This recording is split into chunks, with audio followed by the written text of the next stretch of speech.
we left off with Jesus' arrest in the Garden of Gethsemane. And now what we're going to do is we're going to pick up at that same spot right where we left off, which is Mark 14, Mark chapter 14 and verse 53. Now, Jesus' trial begins here, and it unfolds in several phases, not all of which are covered in Mark's gospel. I'm going to go ahead and give them to you here, and we may reference them as we go along, but again, they're not all covered here. But during the night, the same night that he was arrested, Jesus actually was brought before Annas, who was the former high priest. He was a very powerful and influential leader in Jerusalem at the time, and he used to be the high priest, and he still held a lot of influence, but he was already deposed. They brought him before Annas, and it's only recorded in the book of John chapter 18. After that, they brought Jesus before Caiaphas, and at that time, most, if not all, of the Sanhedrin were at Caiaphas's home, and that is recorded in the text that we're about to read. And after that, Jesus was brought to the Sanhedrin at their normal meeting place at daybreak, where they certified the results of what took place that night before they brought him to Pilate. And then Jesus was brought to Pilate in the morning. But Luke's gospel shows us, only in Luke again, that Herod Antipas was also in the picture. And so Jesus was brought to Pilate, and Pilate heard that he was a Galilean and said, wait a minute here, this is actually this is Herod's district. And so Jesus was sent to Herod by Pilate, and I think Pilate was trying to get out of the situation. But Herod sent him right back to Pilate, and then finally at the end, he stands before Pilate again, and that's where the worst stuff we see happens. That's where Jesus is scourged. That's where the mob kind of shouts, crucify him, and he's handed over to be crucified. All of those things happen. But again, in Mark's gospel, we only see three phases of it. We see the meeting at Caiaphas's home the night before, the formalizing of it by the Sanhedrin on the day of, and then him going to Pilate. But with Pilate, we only see one meeting. We don't see the two phases of the meeting that Luke shows us. And again, his appearance before Annas is only recorded in John, and his appearance before Herod is only recorded in Luke, and so we may mention those again as we travel along, but we won't see those here in the text that we're traveling through in Mark's gospel. Now, trials in general. We're looking at a trial here this morning. Trials and the administration of justice are serious business to God. In fact, we have seen and discussed at other times how the Bible introduced innovations that promoted justice for all humanity, such as the ninth commandment, which we talked about recently, where bearing false witness against your neighbor is prohibited as a very serious thing in Exodus 20, and in Deuteronomy, where there is the necessity of 2 or 3 agreeing witnesses in order to establish a charge and establish a conviction. And so those things are innovations that are Old Testament innovations, but there are other things in the Old Testament as well that protect laws that protect the disenfranchised, such as women and slaves. You couldn't put away your wife for any cause. And that was established in the Old Testament. Also, you couldn't beat your slave to death. Now, this doesn't sound good, by the way, as I say this, but at the time, these were steps in the right direction. They were progressive at the time, and they put the world on a course towards justice, towards all humanity, even though it was a progressive thing. And my point here is that law has developed and evolved over the centuries, and I believe that is God's intention that it has done so. Many civilizations have come and gone, and they've passed down codified systems of laws that survive today. There are such things as Justinian's Code. There is the Magna Carta. There are very important documents that are related to law and justice that have been used to inspire the advanced systems of law that we practice today. Our own U.S. Constitution and Bill of Rights are among the most progressive and influential law systems in the world. And we saw those firsthand. Holly and I and the kids, over the holidays, we were in Washington. We got to stand there and look right at them. They're really neat. You see them in the National Archives in the Rotunda. But under the protection of these documents and under that system, we enjoy such things as the Sixth Amendment, which guarantees us the right to a speedy public trial before an impartial jury. Did you know that? That's a Bill of Rights that we have, And then there's the Fifth Amendment, which protects us from even standing trial at all without sufficient credible evidence. We cannot have charges brought against us, and we can't have to answer for them unless there's sufficient evidence to even bring us to that state. And then we're also protected under the Fifth Amendment from self-incriminating ourselves. You ever hear, I plead the Fifth, I plead the Fifth. We cannot, as U.S. citizens, be put in a situation, or we don't have to answer in a way that self-incriminates us. We can say, I plead the Fifth, I choose not to answer, and that can't be used as evidence against us. These are all rights and things that are in the Constitution that we enjoy. We don't even think about them half the time here, those of us who were born in this country. Oftentimes, the people that have come in and learned them know better than we do sometimes, and I think that's really interesting. These documents are enshrined, again, in Washington, D.C. We went and saw them. And these systems exist to uphold justice and to protect basic human rights. Now, why am I saying all this? Why? The answer is that the text that we're about to read this morning is exactly what these documents and systems that I'm talking to you about are designed to protect us from. From beginning to end, Jesus' trial was a complete and total sham. It was a complete and total miscarriage of justice in the most terrible way, and it was carried out, strangely enough, by those in the nation who were most responsible for upholding justice. I mean, it's a textbook example of what you don't do. And it's the people that were most responsible for upholding justice that did it. And with this in mind, we're going to read through a portion of this trial, not all of it. We're going to probably look at this trial over the course of 3 messages. Peter's going to be in there too, so we're not going to read it all today, but we're going to read Mark chapter 14, verses 53 through 65. And we're going to identify some specific ways that justice was trampled underfoot, especially in this initial trial. And in the process, the goal is to bring out some ways that we can slip into this without even realizing it. Again, we're going to read through here, and we're going to stand back, and we're going to be aghast and go, oh, this is horrible. But hopefully, and I don't mean this in a good way, but hopefully by the end we'll be able to say, oh, wow, I'm pretty capable of doing that myself if I'm not careful, all right? So that's the goal here. With that in mind, follow along with me. I'm going to read beginning in Mark 14, verse 53, where it says, they led Jesus away to the high priest, and all the chief priests and elders and the scribes gathered together. Peter had followed him at a distance, right into the courtyard of the high priest, and he was sitting with the officers and warming himself at their fire. Now, the chief priests and the whole council kept trying to obtain testimony against Jesus to put him to death. And they were not finding any, for many were giving false testimony against him, but their testimony was not consistent. Some stood up and began to give false testimony against him, saying, we heard him say, I will destroy this temple made with hands, and in 3 days I will build up another made without hands. Not even in this respect was their testimony consistent. The high priest stood up and came forward and questioned Jesus, saying, do you not answer? What is it that these men are testifying against you? But he kept silent and did not answer. Then the high priest was questioning him and saying to him, are you the Christ, the Son of the Blessed One? And Jesus said, I am. And you shall see the Son of Man sitting at the right hand of power and coming with the clouds of heaven. Tearing his clothes, the high priest said, what further need do we have of witnesses? You have heard the blasphemy. How does it seem to you? And they all condemned him to be deserving of death. Some began to spit at him and to blindfold him and to beat him with their fists and to say to him, prophesy.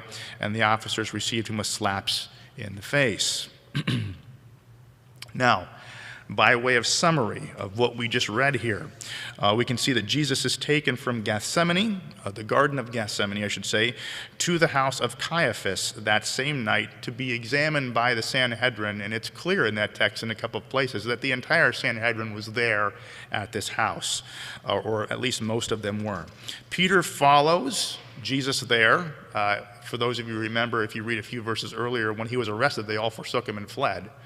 But then Peter seems to have rallied himself, and he followed him back, and he made his way into the courtyard of Caiaphas, and he was warming himself by the fire with the servants of the high priest. Now, we're not going to talk more about that now.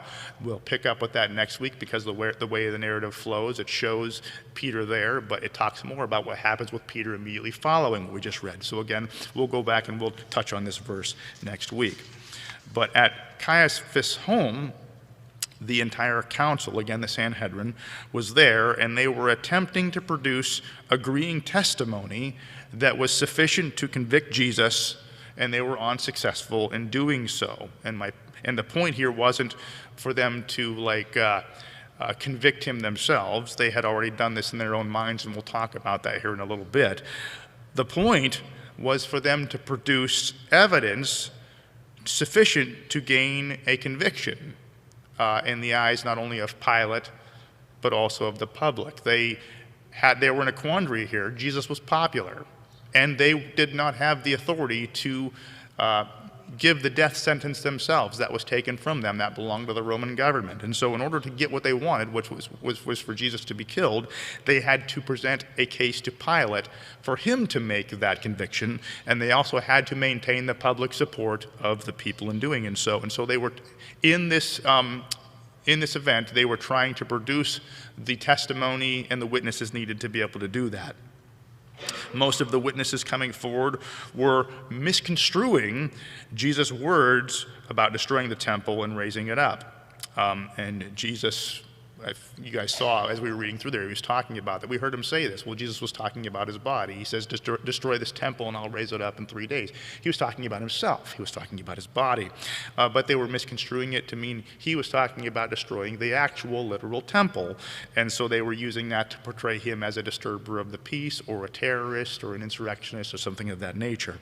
And that charge comes up again. We see people still using this against him the entire time. As we'll read along, you'll see that as he's hanging from the cross, people will be throwing that at him as he's hanging from the cross, among the things that the insults that they're hurling at him. But in this meeting, they couldn't get any of these false testimonies to stick, try as they may. They couldn't get it to work. Eventually, Caiaphas, in exasperation, attempted to get Jesus to incriminate himself. And he did so first by trying to get him to answer the charges that were brought against him. But if you recall, it says that Jesus remained silent. We have the right to remain silent today. Jesus just knew to keep his mouth shut. He understood the situation that he was in, and that anything he would say would be used against him. He understood that. This is a practice he'd been using right along. But then Caiaphas point blank asked Jesus if he was the Messiah, if he was come from God in heaven himself. And Jesus chose this moment to break his silence. And when he broke his silence, he broke it in a big way, okay? And it was so profound that I'm going to read it again. You have your Bibles open. It's verse 62. I'm going to go back to verse 61 for good measure, where it says, "But he kept silent and did not answer. Again, the high priest was questioning him and saying to him, 'Are you the Christ, the Son of the Blessed One?' And Jesus said, 'I am. And you shall see the Son of Man sitting at the right hand of power and coming with the clouds of heaven.'" Now, what did he mean by this? Obviously, when he said, "I am," he was affirming that he was everything that they had asked. He was the Messiah. He was the Son of God. He is God incarnate. He affirmed all of those things, but he didn't stop there. He went further. He spoke about, "You will see me again coming in power in the clouds of heaven." What is he saying there? What is he saying? He's saying, not only am I the Messiah, but someday you're going to see me coming with the kingdom of God. And if I was to put it another way, I'd say this: right now you're standing in judgment against me falsely, but someday God's kingdom is coming, and I'm going to be there, and I'm going to be judging you. Does that make sense? That's what he said. And when you realize that, you're like, oh, you know, but did he ever break his silence? He broke his silence in a big way. And when he said this, the council went absolutely crazy. They lost their mind, right? They lost their mind. Caiaphas tore his clothes in anger. He pronounced him a blasphemer. He said, what more need do we have of witnesses at this point? And even though he was using the charge of blasphemy with Jesus' response there, when they did take him to Pilate, they presented him more as an insurrectionist. They said, he's calling himself the King of the Jews. See, he's trying to raise up people against you, and we have no king but Caesar. You know, they were basically trying to present him as an insurrectionist, but they were responding to him as a blasphemer. And the council and the guards at that point proceeded to physically abuse him. They spat on him. They covered his face. They blindfolded him, it says in the text. And while he was blindfolded, they struck him on the face, and then they would mock him and jeer him and say, they would say, prophesy, who was it that hit you? And so they did this over and over again. The guards joined in. And as I'm reading this to you, and re-explaining it, keep in mind that this is the Sanhedrin. This is the ruling council. This is not an unruly mob, you know, carrying out mob justice here. Or at least it's not supposed to be. This is supposed to be the established leaders, both religious and civil, of the nation. And this is what they have descended into. Make sense? It's quite a scene when you stop and think about it. Now, there's a lot we can say here. There's a lot of rabbit trails we could follow here. But what we're going to do, for the sake of simplicity, is we're going to look at 3 specific behaviors behind this gross miscarriage of justice. Why? Because it's very easy to stand back and look in horror at what they were doing. Like, it's easy for us to stand back and say, this is horrendous. However, when we identify the specific things they were doing, we should be able to see how we can do it ourselves and not even realize it. Maybe not in the most obvious and grotesque way that they were doing it, but there are times and there are ways and there are mindsets that we can creep into each one of these things. And understanding them now and nipping them in the bud early is how we avoid joining in to these kinds of terrible things, these miscarriages of justice, which are so reprehensible to the kingdom of God. Again, justice and truth is important to him. It's important to God. He is truth. He is the embodiment of this, and he is coming to set things right and to rule in truth and justice perfectly. And so when we see miscarriages of justice in this world, it is something terrible. Now, the specific behaviors behind this miscarriage of justice, I didn't put it on the slides this way, but I would keep this in mind as we go along. The first of them kind of is going into the trial. The second of them is during the trial. And the last of them is following the conviction, okay? And so the first one's, again, going in, and then during, and then following the conviction. And here's the first one. Going in, beforehand, they had already formed their conviction against Jesus in their minds, right? Beforehand, going in, they had already formed their conviction against him. What do we mean by this?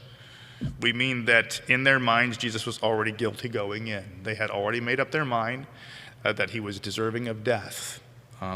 Their goal wasn't to approach him with an open mind and to get the facts and to try to figure out if what they were thinking and seeing and hearing was true or not. They had already made up their minds. They did not assemble this group of people to try to get any information or discern any truth. Truth was not their goal. Gaining a conviction against him was their goal. And the reason that was their goal is because they had already formed it in their minds. In their minds, they believed he was already guilty. And the only thing they wanted to do was certify the conviction that they had already made in their minds. Do you see how this is a problem? All right? This is prejudgment. The whole point of a trial is to be able to get all the facts out there in a very methodical way. They're boring for a reason because it's just there's so much detail and facts, but it's there for a reason.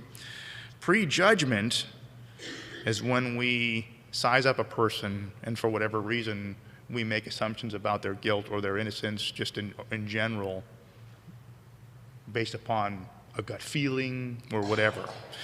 And these are things that we can slip into and not even realize it. I can think of many examples, and I think that some of you can come up, I'm sure all of us can come up with examples, but maybe, I don't know how long it was ago now, there was the movie about Calvary Chapel. Does anyone remember that movie? Greg Laurie published a book about Jesus Revolution. Thank you. I couldn't remember. The name was escaping me now. But that actually is a really good example of the way this was going down. When that was all happening, you had a bunch of hippies who were, they were into drugs. They were walking around barefoot, long hair. They didn't always wash very well. They smelled bad sometimes. They were greasy and stuff like that. And you had these people coming to the Lord in droves, and they were coming into the churches. And there was this very uncomfortable, they were into rock music and stuff like that, and they had this period of time where you had a lot of prejudgment going on, where people were just not able to conceptualize people like this following the Lord or taking him seriously in any way. And it was all based upon the way that they looked and the things that they did that were out of the norm, that didn't fit the pattern. Does that make sense? Believe it or not, that's a form of prejudgment. It isn't the same level of prejudgment that was being exercised here with Jesus, but it's the same thing. It's just further back down the path. There's convictions made in your mind beforehand, and you're acting upon them. And there's neat testimonies during that time of, I remember one in particular where a guy came into a Calvary Chapel service, and he was in his suit and his tie, and he was annoyed by all these hippies that he'd been seeing around, and he forgot his Bible for some reason, and they were getting ready to, they had a scripture reading, and he didn't have his Bible in hand, and one of the hippies sitting next to him gave him his Bible. And he opened it up, and it was full of markings and highlight. The guy had been just poring over it, and he said it just broke him to see it. How he had been making prejudgments in their minds. And so there's just all kinds of ways we can do it. But there's other examples too. I'm a little bit more hesitant to share them, but in the context of retail, you can. It happens. I wish I could say it didn't, but it happens. You can see someone walking around the store with a bag in their hand, and depending upon the way that they look and the way that they act, and maybe even the ethnicity that they are, you can say, well, that person's probably up to no good. That person might be, I think they're stealing or something like that. Or you can make assumptions that a person is not here to steal for the same reasons. Someone can walk up to the counter and they can want to return a product, and all of a sudden you see that they used a food stamp card and not regular cash to pay for it. Oh, well, they're up to, there's prejudgments that people make about, I'm not saying it always happens, but it happens. All of these things, whatever our weak point is, it's the same thing. It's just further back. Does that make sense? All right, we've got to watch out. Going in, if we've already made judgments and our minds are closed and we can't hear the arguments, we are of the same mindset that the Sanhedrin had going into this, okay? During the trial, they bypassed due process to gain their conviction. And we kind of touched on this before, but it is true. They already had their minds made up, and so the whole point of the trial was to gain a conviction. And in this particular case, they were so intent on gaining their conviction that they bypassed due process, which was there for a reason in order to do it. And there's so many things about this trial that were a problem. The fact that it was at night and outside of public view, the fact that it was before a feast day, the fact that they pronounced judgment that night and didn't wait a day. There were laws in their systems and in their codes that prevented these things, and they just kind of hid it all and did it below board. Everything about it was a sham. The false witnesses and everything else. And they used self-incriminating statements and such things as that. And Pilate saw right through it, by the way. He knew full well what was going on. But they ignored due process in order to get the conviction that they wanted. In other words, they wanted a conviction so bad that they were able to ignore the rules, as though what we're doing here is more important than following the rules. And so we're just going to bypass it. And again, I realize that law and instructions and such things, that can be very boring sometimes and not interesting. But they are there for a reason. Due process is there for a reason. And bypassing it is a very serious thing. And we, believe it or not, even though we may not find ourselves willing to bypass due process in this flagrant way, can probably find ourselves guilty of this all the time. In fact, every time that we gossip about someone, every time that we spread slander about someone, what are we doing? We are passing along something about someone without facts or without due process or details in order to help generate a conviction in public opinion in other people's minds. Do you understand what we're doing there?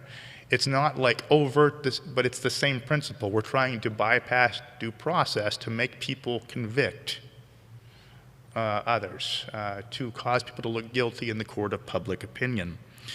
And gossip and slander and libel has been around for as long as human history has been in place. But nowadays we have ways of being able to spread it further. That is to say, social media, and the way that we can spread, the way media has been democratized, right or wrong, now everyone has the ability to say whatever they want all the time, and it's like a megaphone, and all this stuff just goes out everywhere, and it's kind of wild. And what has resulted, at least for now, as we're trying to figure all this out, is I swear, I think I should say sometimes, that convictions that come up through due process in a court system sometimes are suspected more than slander that shows up on social media. Sometimes I swear people listen more to the social media than they do the convictions that follow due process, and it's just a very dangerous thing. So the reason I'm sharing this with you is that the rules and the process are there for a reason. And when we get an idea in our mind about someone, or we don't like someone, or we heard this about someone and we spread it along, what we're ultimately doing is encouraging people to convict them without following due process. And that's actually a very, very bad thing. That's part of why gossip is such a bad thing. Make sense? All right. Lastly, this is coming out of the trial. Once they had gained their conviction, they denied basic human rights to Jesus. What I mean to say is they went in, they already had him pegged going in. And then there, they just manipulated the system to get the conviction that they wanted. And once they had the conviction, what did they do? They began to respond with brutality. And this is just the beginning. We know full well that it gets worse from here. But this is just the beginning. What do? They start spitting on him right away. And then they cover his face. They blindfold him, and then they start to strike him with their fists and mock him and jeer him the whole time and say, "Prophesy, who struck you?" You ever look at that and go, this sounds like a lynching. This sounds like mob justice. I mean, there's a reason why we have order and systems in place and why these things can't happen. That's we're not supposed to happen. And this was the Sanhedrin. This was the rulers of the community doing this kind of thing. What happens? What has happened in this particular case is they see him as it's hatred they're responding to at this point. They see him as a lower form of human life. They're treating him as though he's not even a person worthy of rights. He's like an animal, and they're treating him like that. The reason that we need to think this way is that everyone who is alive, every human being, is loved by God. He sent his son to die for everyone, right? We're not saying, it's just the reality. God so loved the world that he gave his only begotten son. And with this in mind, when we say he loves everyone, and that everyone is made in the image of God and worthy of basic human dignity, that applies also to criminals, right? I'm not trying to say that we don't hold them responsible for their crimes and such things as that. Even the people we disagree with, even the people who have done wrong, there is still a basic humanity that needs to be observed. And when we can rationalize removing that entirely, we descend into behavior like this. And it's a very, very scary thing. And that's why sometimes it can be frustrating to people and they don't understand some of the things that they do. But yeah, justice applies to everyone here. And Jesus was deprived of basic human rights once the false conviction was obtained. And one of the ways you know that you have strayed far from justice as a society is when this standard of basic human justice is gone. And with that said, in verse 62, we saw again, Jesus said, "You're judging me now falsely, but I see and I will return and I will judge you in truth." And my point here is that justice and due process and truth and human rights, these are all things that are very important to God. And they were bypassed in a very huge way by those who sought to crucify Jesus. And don't take this lightly. It's really interesting to me as we move towards a close that there was, I think there's an assumption we can make here sometimes that Christians automatically love justice and truth more than the world does. But one of the unique things about this trial is that here are the Sanhedrin, here are the religious leaders, bypassing truth in every way and justice to treat Jesus in this reprehensible way. And as this trial goes on, there's only one person in this whole narrative that even tries to do the right thing. And it's Pilate, who's coming up. The godless dictator is the only one who even tried to do and he didn't, by the way, we'll see that. But he's the only one who saw this for what it was and tried to do the right thing. And so just don't assume that just because we're Christians and we hold up the Bible that we're immune to this kind of behavior. We can slip into it, and we're supposed to be showing people otherwise. And don't think that just because people are in the world that they're not capable of it. Sometimes they're doing it better than we can. So let's just keep this in mind. Let's try to be upholders of justice, and let's try to learn lessons from the mistakes that were made here. And with that said, pray with me at this time.